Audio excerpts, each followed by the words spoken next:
All right. So, good slightly afternoon to everyone. It's time for us to get down to work because that's what a lot of this parasha is about, is the work that went on in the Mishkan, in the tabernacle. Now, there's a lot of work that goes on in a synagogue as well, but most of the sanctuary work is pretty well automated these days. But that wasn't always the case. What would you perhaps imagine was one of the most laborious parts of sanctuary maintenance in the old days? The eternal light. The Ner Tamid, the eternal light, right? I mean, nowadays you flip a switch or you hardwire it, like many shuls do, where there is no switch, so it can't be turned off. Or in the shul up in Baltimore that I worked at, they had a bare pipe that came out and it had gas, and it just came straight out from the gas. You'd never do that in California. Earthquakes and all of that. That's why San Francisco burned, was because of leaking gas after an earthquake.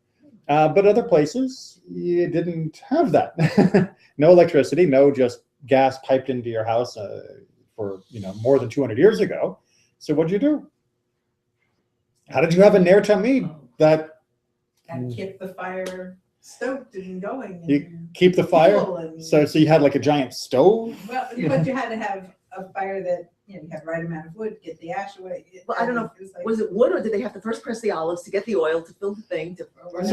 So for most of our history, oil was the standard. Eventually, candles would replace that when we finally got candles that were decent. But for most of history, oil was the preferred method.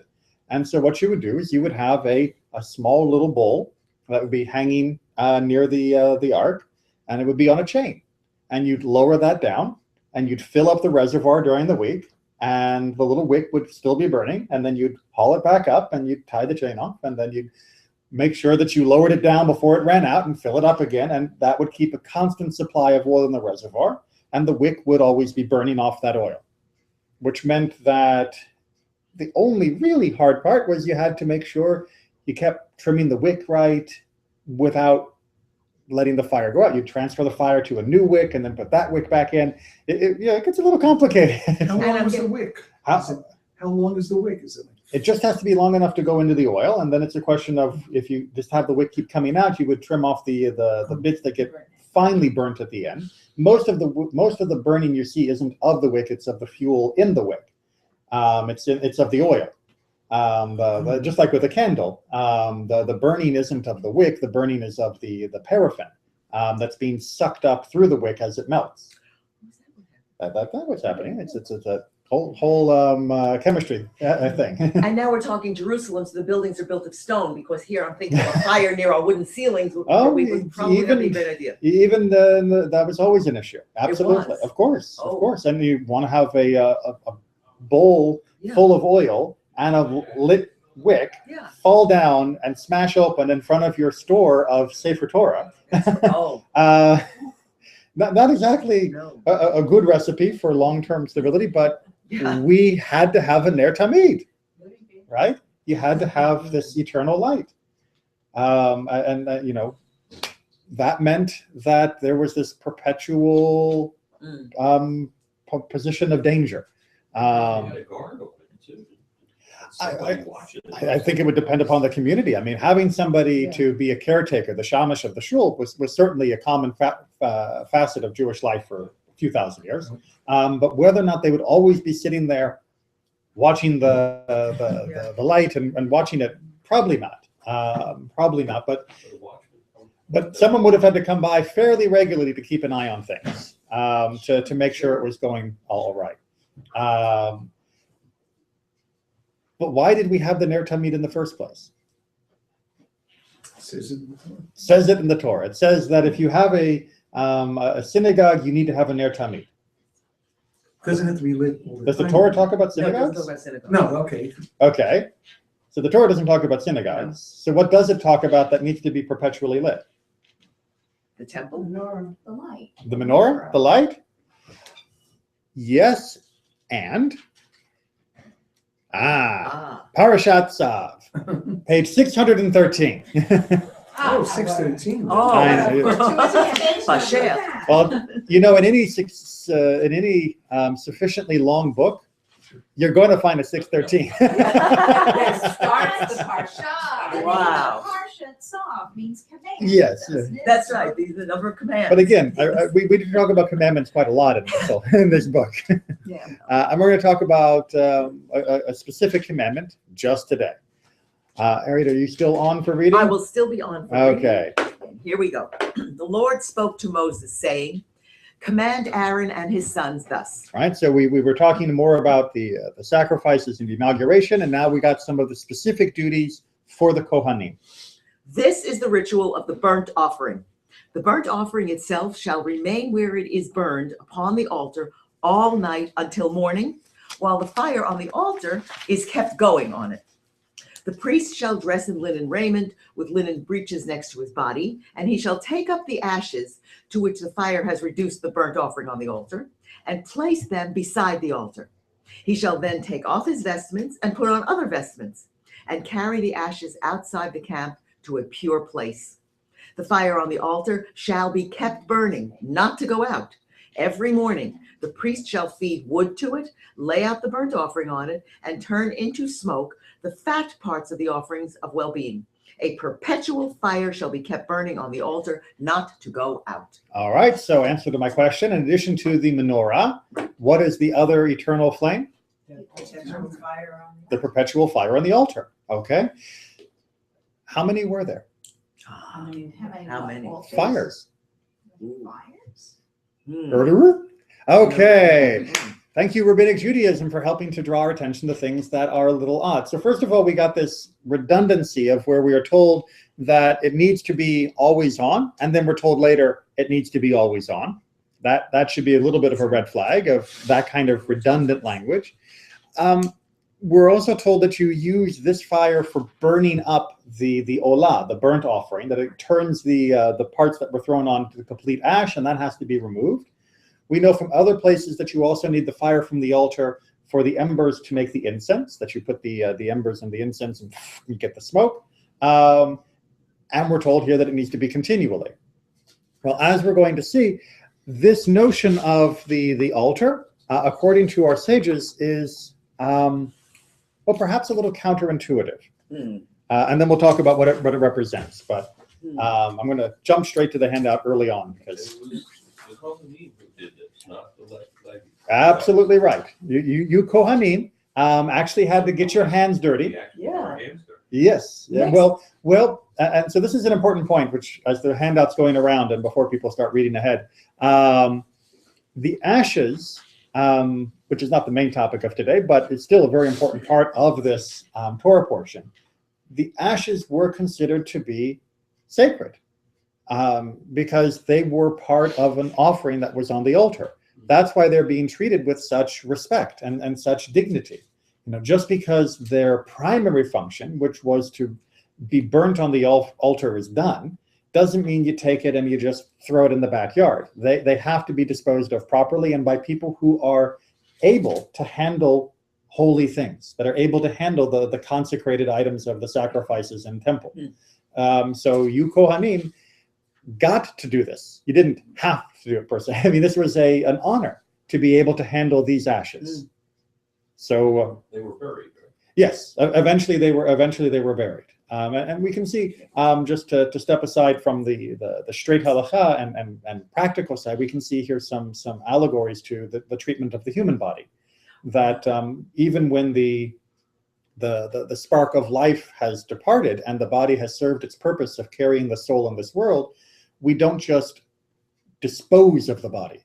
We take the body and we bury it respectfully, out of respect for its sacred function while in this world. It's not just a piece of biodegradable matter. It is still something sacred and special that needs to be handled with great care and dignity. Is this where the Geniza comes from as well? The need to bury an old safer? The need to take care of things that contain God's name respectfully actually comes from the book of Deuteronomy, where we are told to do the opposite to the things that belong to the other gods of the pagans. So we treat them like that, but we're told not to treat God like that, and therefore we read by the corollary that if we are supposed to do that to them, then we must do the opposite for God, which means we don't destroy, mangle, or in other ways treat disrespectfully anything with God's name on. Wow. Next to this, keeping the eternal light lit seems kind of simple in comparison. Well, yes. I mean, the Kohanim had a much more constant activity with the ashes and the wood and the sacrifices and all of that. It was a very complicated process. But our sages and the Sefer HaChinuch, which is what we're going to start with, tried to break it down into looking at its constituent points a little bit more clearly. Yes. So we're going to start with our first paragraph. 3 piles of wood were set on the altar every day. All right, let's make sure we got that idea. The altar had 3 different parts that had fires going on it.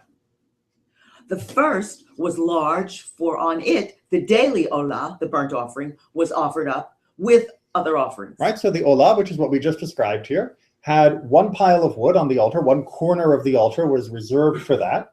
You remember a few weeks ago we looked at the image of what the altar would have looked like. So you can imagine it's a bigger area. You know, most people think of an altar like this. It was a fairly good sized area for the portable one. Yeah.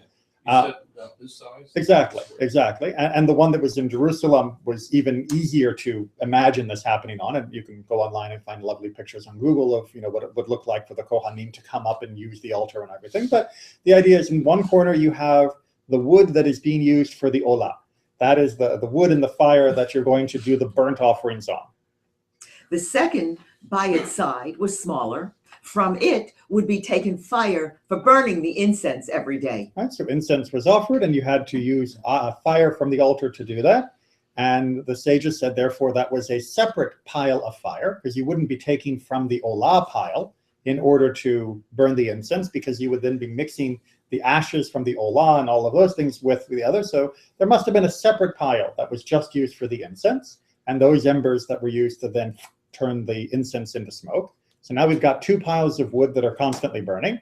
And as for the third pile, nothing would go on it to burn. It was only to fulfill the mitzvah of fire as it is stated. And there's our redundancy, right? The fact that there is a fire that continually is there is the fire that is continually there so that there will continually be there a fire. Not for the olah and not for the incense, but for this mitzvah, that there should always be a fire going. That seemed a little strange. I mean, practically, the idea that you need to always have a fire ready for the sacrifices.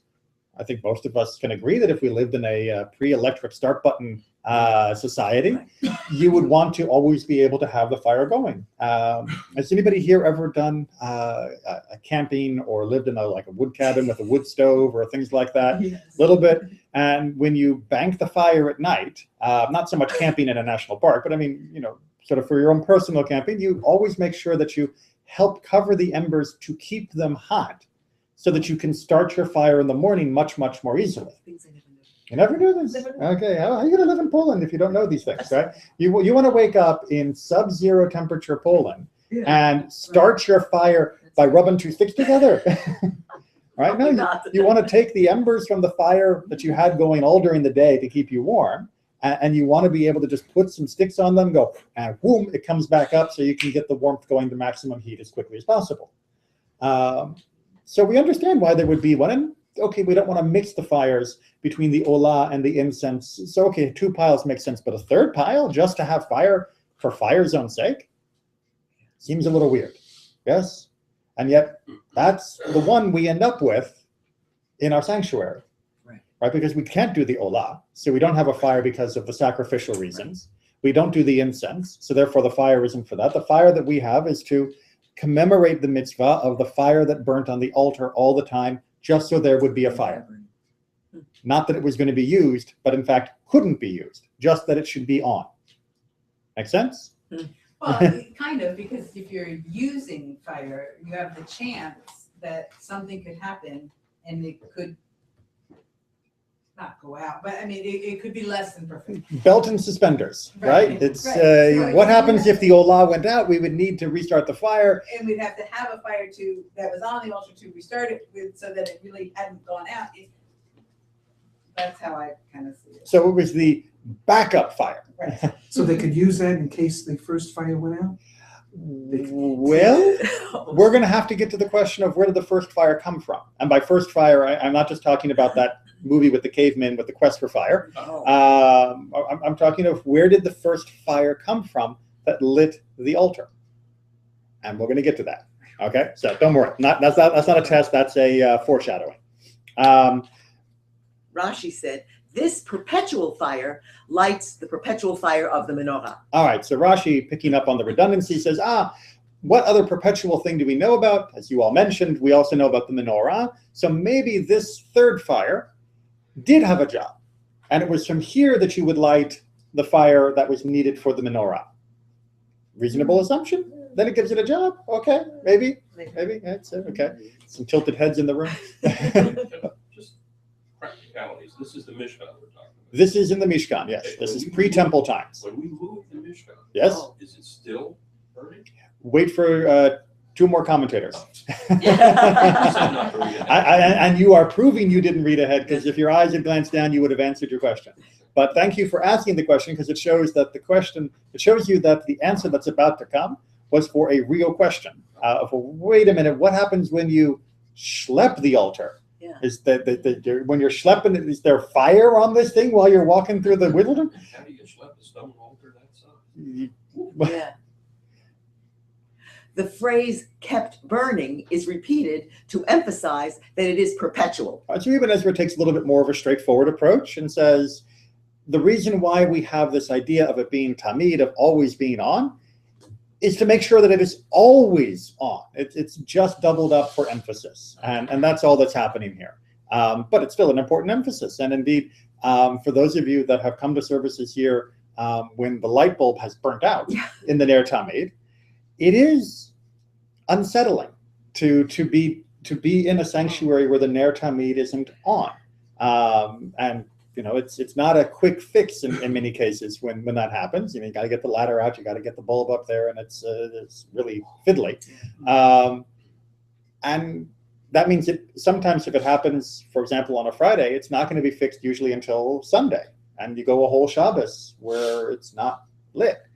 And I was at services once at CRJ, and we had a transformer in the back of the property. And in the middle of the services, the power went out, but the Ner Tamid stayed on. Everybody was like, magic, There was no air, there was no light. no microphones, but the Ner Tamid was on. Wow. separate circuit. Yes. Or there are some synagogues that have installed a solar panel that feeds directly for the Ner Tamid, with an idea being that we take from God's Ner Tamid, the sun in the sky, to power our Ner Tamid. No, I think it is a really good idea. And let's fundraise. In the Sunshine State, we should be able to accommodate. Well, someday my dream would be to have the entire south wall or south roof covered with solar panels, because it's perfectly angled to pick up that sun. Right. Okay, so we come to Chizkuni's interpretation, which says, why double this up? It's supposed to be kept burning even while traveling. Exactly. So the double language of being always burning is to say it's always burning when you're standing still, and it's always burning when you're carrying it, which is a little tricky. But it emphasizes the notion that this fire, for fire's own sake, was apparently really, really important. And so as much as we are uncomfortable when our little piddling electric Ner Tamid goes out, which is not a mitzvah, but is simply a mainstay of what it means to be in a sanctuary, because you can daven in the middle of a field with or without a Ner Tamid. It's not like it is necessary in order for your prayers to be prayers. Think of what it would have felt for them to have, if they had lost that light, if that light had gone out. And if you can't quite picture yet the emotional attachment to this fire that was always burning, let's build on this. Does it build from that God's presence was there as a pillar of fire? Well, we had the pillar of fire and the cloud that would go before us and protect the encamped during the stays. And certainly that notion of God's presence as being reflected through the presence of fire is a very strong motif, repeated again and again. But the fire that was lit, the Ner Tamid that we have, and this was considered its own unique symbol. And as we're going to see, Sefer HaChinuch has an interesting interpretation of what it was meant to symbolize. And it's not exactly just God's presence. I know that is a great answer for lots of things, Yeah. but he's going to slice it a little bit more finely. But I've had occasion, David and I, to travel through that portion of the desert where they were traveling. There isn't a tree, a twig, a piece of wood, any place to be found. I don't think you could burn cactus for the fire. Never tried. You mentioned how much work would be, and I keep thinking it's even more than we would even imagine here when we're just reading these. Wow. Okay. Okay, so now we're going to get into from here to the end is an entire portion from Sefer HaChinuch about this mitzvah. To burn fire on the altar every day regularly. Right, that's mitzvah, I think, like 132 in the book. For it is stated, fire shall be kept burning on the altar continually, and that's Leviticus. That's the verse we just read, as a fact. And the interpretation of tamid, continually, was given that it signifies putting wood on it morning and evening. Right, so this was a routine. It wasn't just you checked on it occasionally. It was you added wood in the morning and you added wood at night, and that meant it would be continual, not just when it was needed. You did this as a routine. To explain further, our sages of blessed memory said, although fire would descend from heaven, it was a mitzvah to bring from the common. Although fire would descend from heaven. Solar heating. Solar heating. Yeah, it was a mitzvah to bring from the common. Well, from common here, they're talking about just like commonplace fire, right? Just regular mundane fire. But heavenly fire? We're going to get there. Now, let this not be a difficulty for you to ask, what sort of precept is this? Surely they had to burn fire in any case for the need of the offerings which they were required to sacrifice, which could not be done without fire. Right, coming back to our earlier question, Sefer HaChinuch, only 1,000 years old, sort of anticipated this and said, yeah, you might think, well, yeah, they're going to have fire on the altar because they got sacrifices to do all the time. And he's saying, no, No, for this is a separate mitzvah itself. Apart from fire needed for an offering, they would burn fire on the altar by this precept. As our sages of blessed memory taught, there were 3 piles of wood for fire. Okay, sort of a little bit of a recap there, but a bridge into where we're going next, which is the purpose. Regarding the root purpose of the precept, a preface. It is a matter well known to us and to every man of wisdom that when God does major miracles for human beings in his great goodness, he always works them in a hidden way. And the matters seem done somewhat as though actually in natural ways or in ways close to the natural order. Let's make sure we understand that before we see the example, right? So his proposition, which apparently was widely accepted, or at least that's what he's claiming, was that when God does the biggest of miracles, he does them in ways that seem to follow the natural course of the world. Right? I know, Hollywood's upset. But this seems to be implying that God doesn't make miracles happen in ways that are contrary to what would normally happen. So think about the flood, right, for Noah. It doesn't say, and God simply caused 5,000 billion gallons of water to appear. Right? What does it say? It rained 40 days and 40 nights. That it rained and The waters rose. the springs also opened up, right? So we actually get water from below and above in the Noah's flood. But they don't say that the water just came on like David Copperfield, right? God made the natural sources of water that all of us are used to experiencing be more abundant than we were ever used to experiencing. But it still came through a natural vehicle rather than just by fiat, rather than just vehicle, fiat. Rather than just, there are some people who would say a fiat's not a good vehicle, but rather than just making it appear overnight.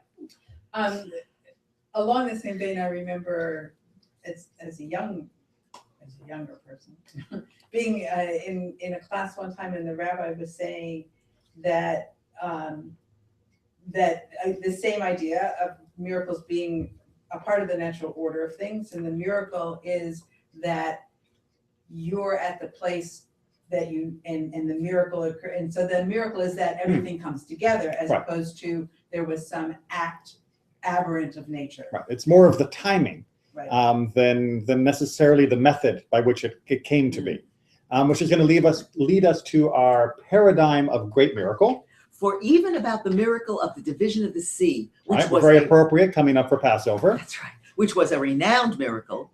It is written, the Lord drove the sea back by a strong east wind all night. Exodus.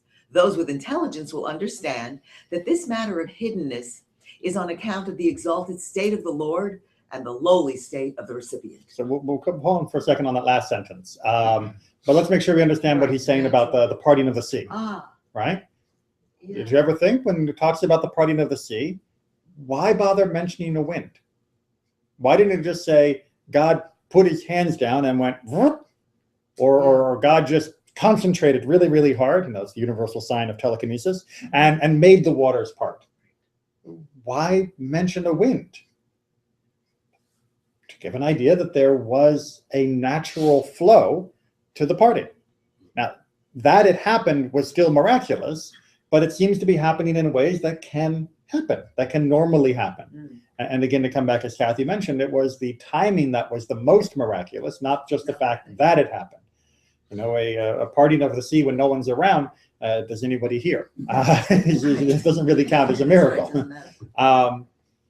Now, those with intelligence, which is shorthand for I'm not really going to explain this to you. It should be, as all right-thinking people know, or as clear to even the most casual observer. It goes without saying, and all those other phrases. The matter of hiddenness, the idea that the miracles happen through a natural agency rather than through divine hocus pocus, like things that magicians on stage try to make you believe in, is because of God's exalted state, not in antagonism to God's exalted state. You know, you might think, well, if God was truly great, then God would be able to at least match David Copperfield and make the Statue of Liberty disappear whenever he felt like it. He wouldn't need a wind to make it disappear. But this is saying, no, actually, it's precisely because of God's exalted state that it does. And by exalted, what we're talking about here is the distinction between God and this world. Right? God is not a material, corporeal being. God is not David Copperfield. God is much, much more. And therefore, God does not exert God's power in this world directly. The world really wouldn't handle that so well.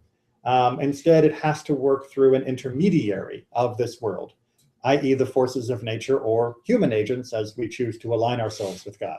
I feel like Rorschach. How about Moses and the serpent?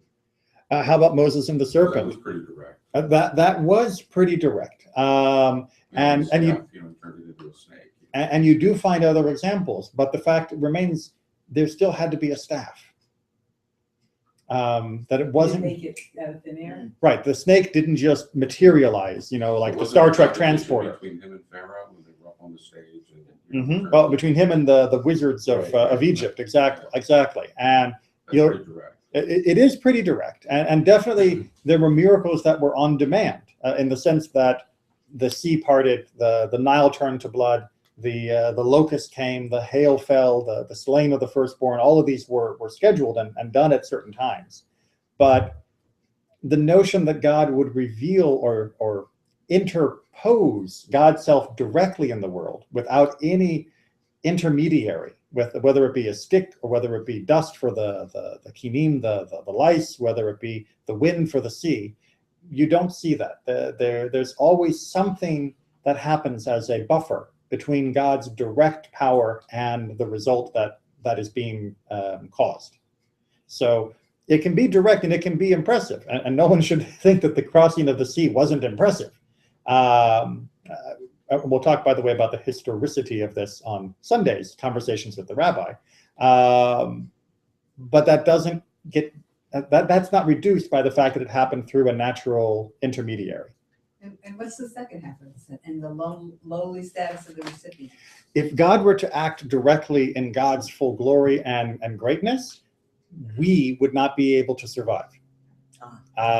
Think of it, if if God reached down and picked us up and put us on the other side of the sea, it would be like me trying to gently move a soap bubble. It doesn't work like that. So there had to be this intermediary, because we're just us, and God is God, and infinity meets finite. That doesn't work out so well. Well, and it really seems like, I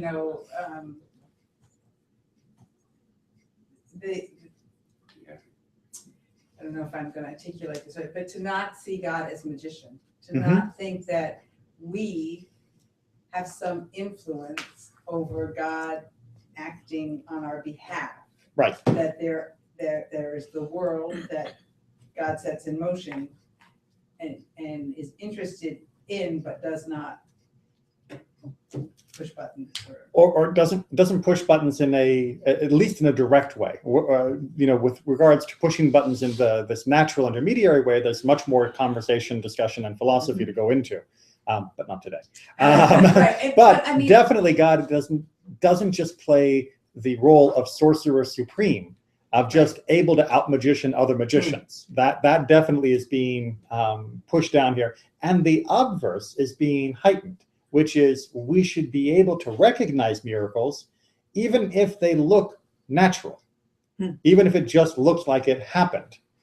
That is still a miracle based upon other criteria, not just the flashiness by which it came to be. And I guess where my head is going, because I read something right before I came in on Facebook, but I never pronounced the guy's name right, but Shmuley Botich, is that his name? Boteach. Boteach. Yeah. I didn't know it in Hebrew. I just have only ever seen it in English. But anyway, he had a piece in something today about the tragedy in Brooklyn, and when it's a positive thing, you can kind of like, oh yes, of course. But when something horrible happens like this, I mean, he's railing against, how could God let this happen? Right. How could, we're supposed to protect our children. We do everything to protect our children. How could, but it is the same idea. It's the flip side of the same idea, that I can't be held responsible for stuff that happens in this world, because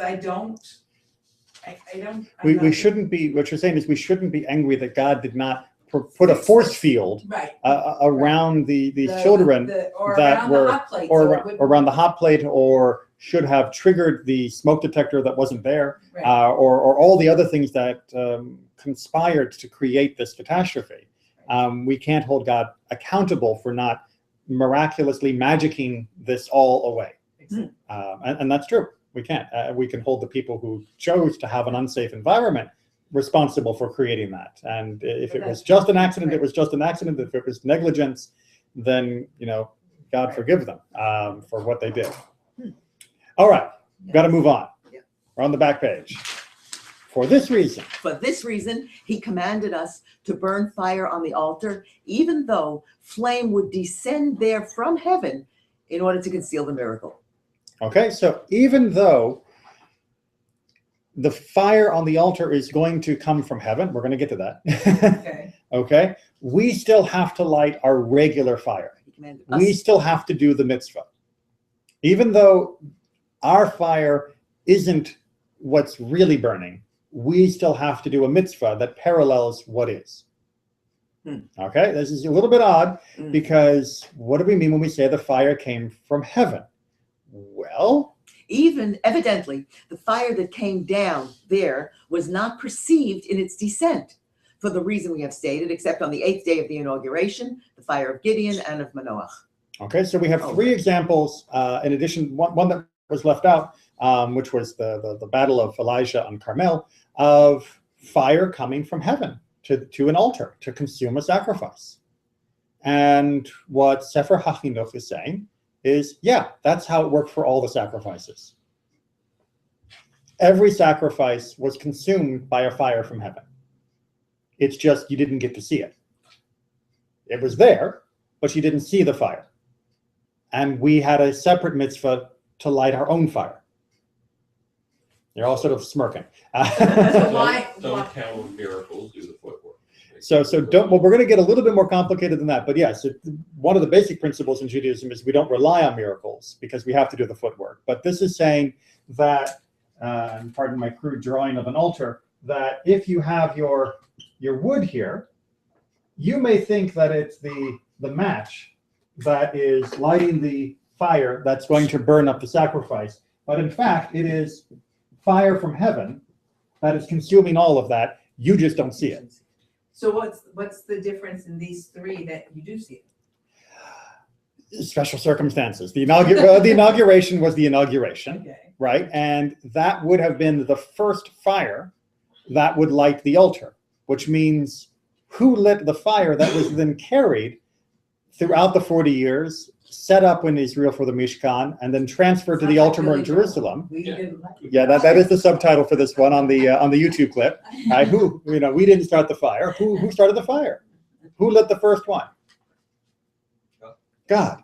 The altar was lit by God, and then that fire would have been perpetuated, right, as a ner tamid for hundreds of years.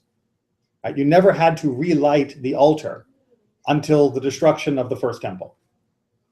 And the first light that had first got that fire going would have come directly from heaven. So what did they do when they had to relight it after the destruction of the temple? Well, according to this, what did they do? Didn't they have a new inauguration? They did, Uh-huh. but there's no description in Ezra and Nehemiah of fire coming from heaven for it, So they lit the fire like they knew how to? right? But what actually lit it? The fire that we didn't see. Exactly. Ah. Okay. So yes, when they rebuilt the temple, they lit it with their own tinder and flint and steel and all of the usual ancient fire building techniques.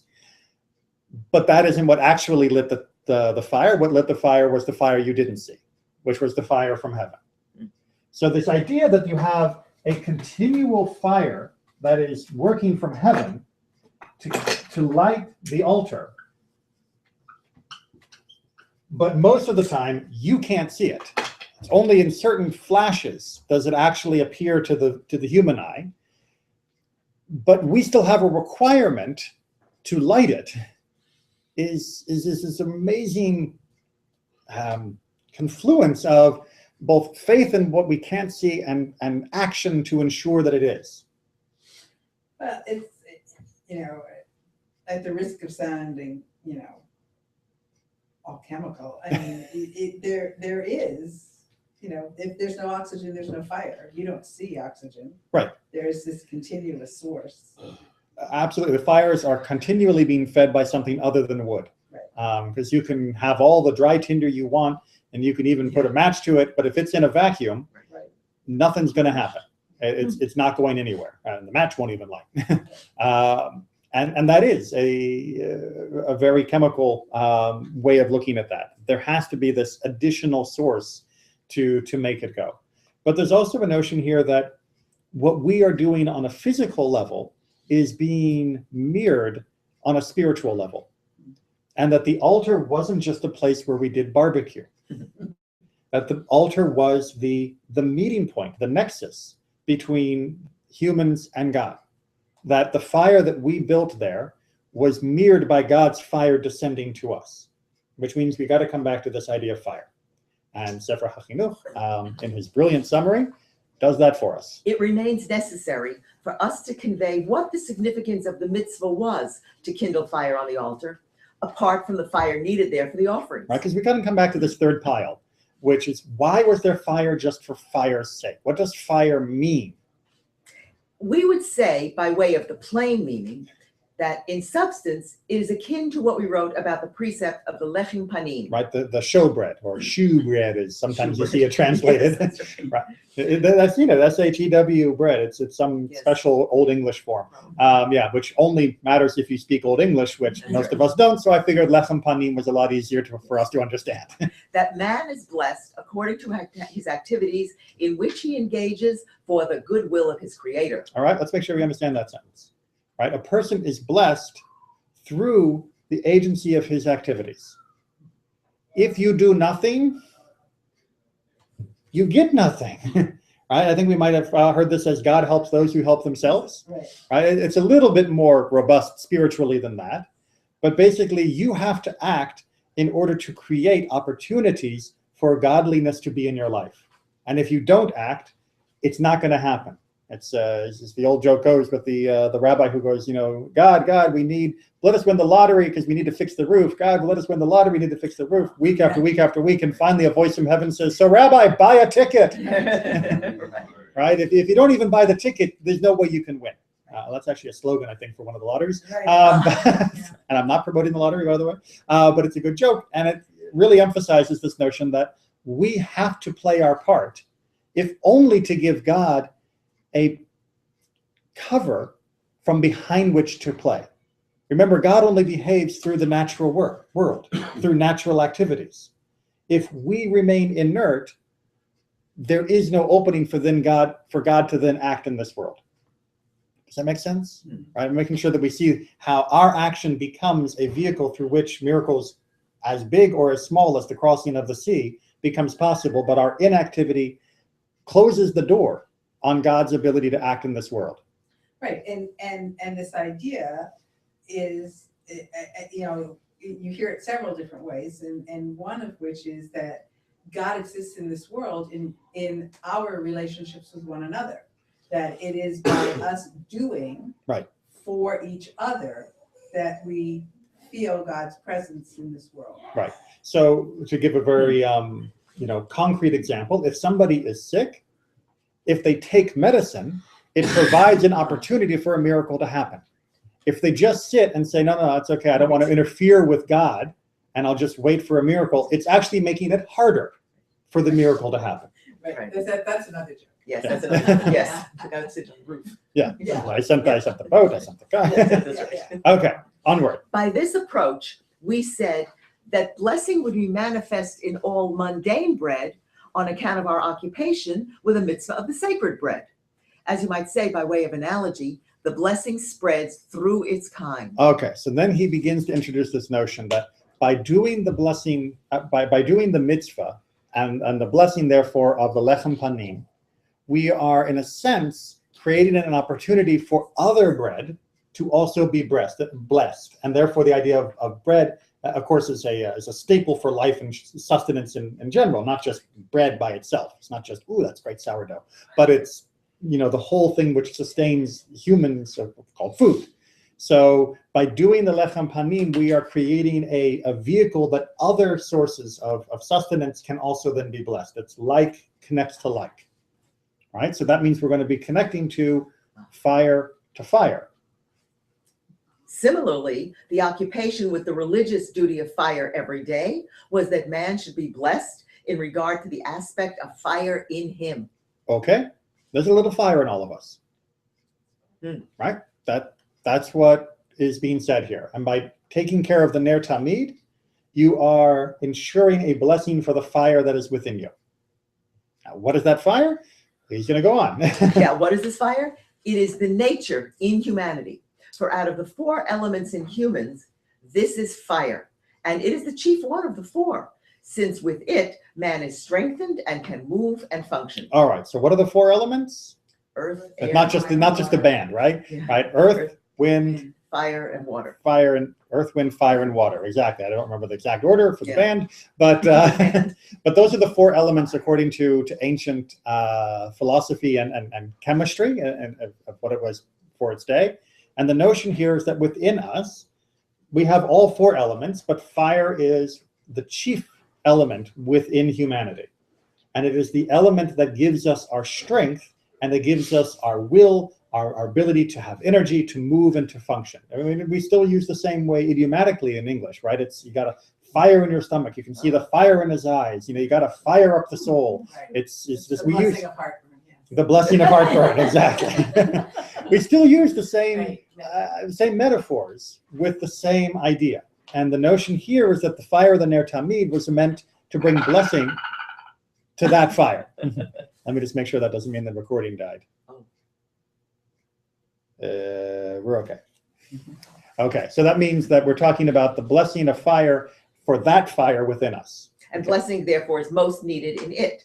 The aim of a blessing is wholeness, That is, something that has nothing missing and nothing superfluous. Right, what we call shlemut in the Hebrew. Oh. Right, it's wholeness, it's completeness. And yes, that is connected to the same root for the word shalom, for peace. So the fire in humans has need of this blessing, that there should be in a man the amount of it that he needs. And by the way, the language is awkward when you try to make it gender neutral, but Yes. he is talking about Adam, not Ish. He is talking about humanity, not just men. It should be the amount that he needs, not less, for his strength will be weakened, and not more, for then he'll be burned by it, in the way of people who die from an increase of fire in them by beyond the norm, which is fever. Right? So he says, you have to have the right balance of heat inside of you, of fire inside of you. We do actually know that chemically now, but he's speaking more spiritually, that if you have too little, then you just bleh, right? You're just a cold fish, and it doesn't work. Your life will not have the passion, the vitality that it needs.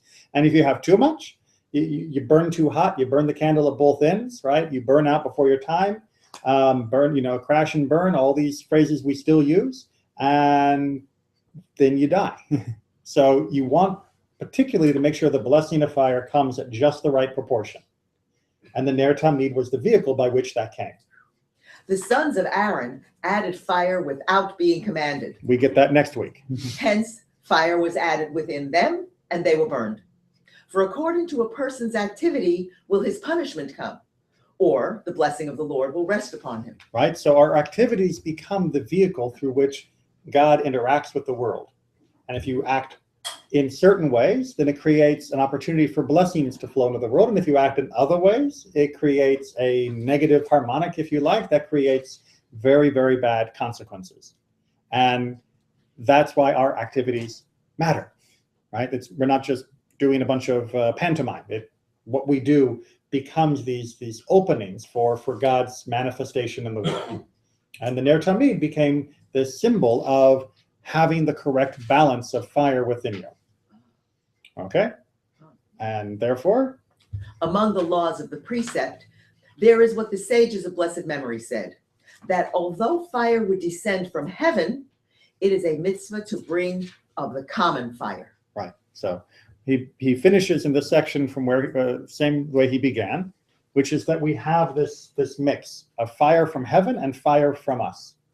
And the idea is they are meant to be in perfect coordination. And if we didn't bring the fire ourselves, there wouldn't be any fire from heaven. And if we didn't have fire from heaven, the fire we brought ourselves wouldn't matter.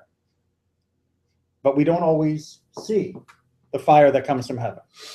Just like we didn't necessarily have to see that the sea split, because we could have said, oh, it was just wind, right? Mm-hmm. It's, again, the old joke, the mother at the beach with the little boy, and he gets swept out to sea, and she says, God, please send my boy back to me, send my boy back to me. And a big wave washes him back up on shore. She says, okay, never mind, I got him. It's like, no, I know. And then and he also had a hat. Okay. Yes. That's the second version of the same joke, right? But the first version is, no thanks, I got it. It's as though the wave was just a completely random thing. Right. And right. That's true. We can recognize the miracles that are constantly happening and excuse ourselves from any interaction with them. And that's wrong. Or we can think that everything only depends upon our own activity and there is nothing happening miraculously or special in the world. That's also wrong. What this is saying is that the fire of the altar represented that we are that crossing point. Our actions meet with God's intent in the world and allow it to be fully realized and to keep us properly balanced in our own heat within. So the next time you're in sanctuary and you look up and you see the Ner Tamid, think of that. Think of the fact that you choosing to be there, of seeing it, is very much what Shabbat is meant to do, which is to rebalance that fire in us, to make sure that we continue day in, day out, to be this holy meeting place between our own fire and the fire from heaven. And with that, Shabbat Shalom. It's a little early, but Yeah. it's... I have a question. Yes. It's in the piece I'm reading. This Just week. going to